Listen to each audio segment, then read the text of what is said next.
All right, welcome back. The title of this mini lecture is Women in World War II.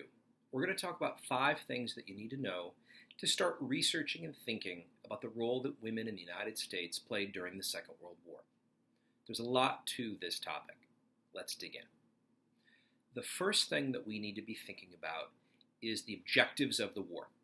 Now, if we are to quote Karl von Clausewitz or paraphrase Karl von Clausewitz, war is a continuation of politics by other means, which means the United States, by the time they get into this war, have clear political objectives that they are looking to achieve.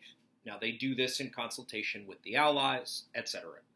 But what you also saw then for the average member of the American public during World War II was a federal government that also wanted the United States' engagement in an understanding of a cultural or social objective or objectives during the war as well.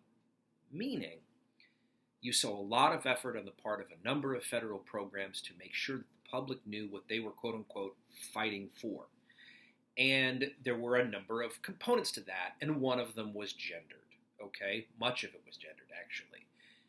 Secondly, Rosie the Riveter. Rosie the Riveter.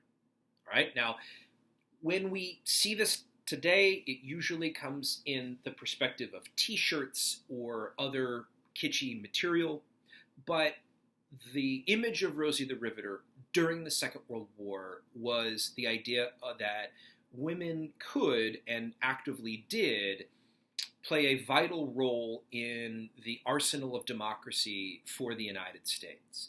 That many left their homes, many went into primarily industrial workplaces and did quite a great deal of work in order to aid the United States' efforts in trying to defeat the Axis powers. Now, there are some aspects of this that are not fully true.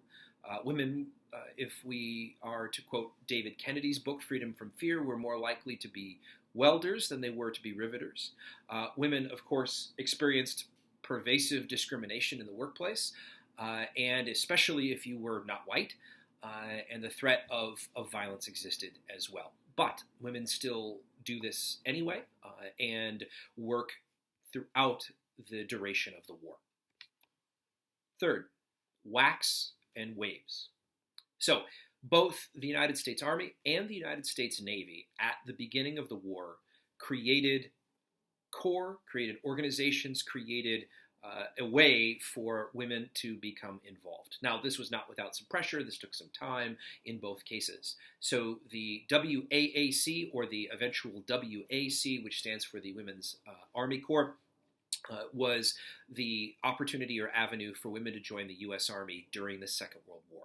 Now, this started off as an auxiliary effort. It also meant that women would not have been paid the same as their male counterparts. It meant that ranks would have been different. By 1943, some of this starts to shift. But again, generally, you have over 100,000 women, something like 140,000 women, who are going to join the Women's Army Corps and are going to serve honorably in a wide variety of capacities throughout the conflict, typically in support roles, but again, these are all necessary and critical for Allied success. The women who do this tend to be better educated than many of their male counterparts, but again, are not often paid the same, etc.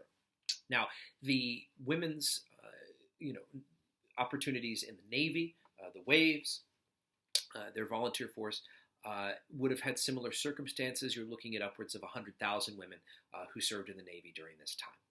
All right, fourth, USO hostesses. So women on the home front had a number of different roles to play. The USO, the service organization that provided places for men to go to all around the country as they were traveling during the war, would have events, entertainment, where they would have female hostesses. And there's been a lot of research done in recent years on the role that the women who were these hostesses, the role that they played. And there were positives and there were real negatives, of course, to these roles. So the goal of the USO was to provide a sort of wholesome environment for these men to kind of come and relax and, not think about the war, or maybe, get a letter written and, maybe get a new insignia or something, sort of sewed onto one of their uniforms or something to have some coffee. And this was positive, and you could just randomly chat with some of these women, this kind of thing. But generally, the way that it worked was you had what were called senior hostesses, and you had what were called junior hostesses. Senior hostesses were supposed to be sort of matronly figures. Junior hostesses were supposed to be somewhat available, but not too far for these men. Issues of sexual propriety were also a part of this discussion. And that kind of brings us to our fifth and final point, and that is disease and violence. During the Second World War, the United States military felt that what we today would call sexually transmitted diseases, they would have referred to these as VD, during World War II, or venereal disease. More often than not, the men of the Army, or the leadership of the Army, tended to view women as a threat. And so there was a grave concern there because they felt that women were the carriers or passers of this, and that it could incapacitate many of their male soldiers. Also, we need to understand that, of course, sadly, sexual violence, rape, was a common thing that occurred also during World War II, not just against American women, but against many others all around the world, especially in Germany and Russia and elsewhere. But American women during the Second World War were also subject to this, and it's important to acknowledge. All right. Thank you very much.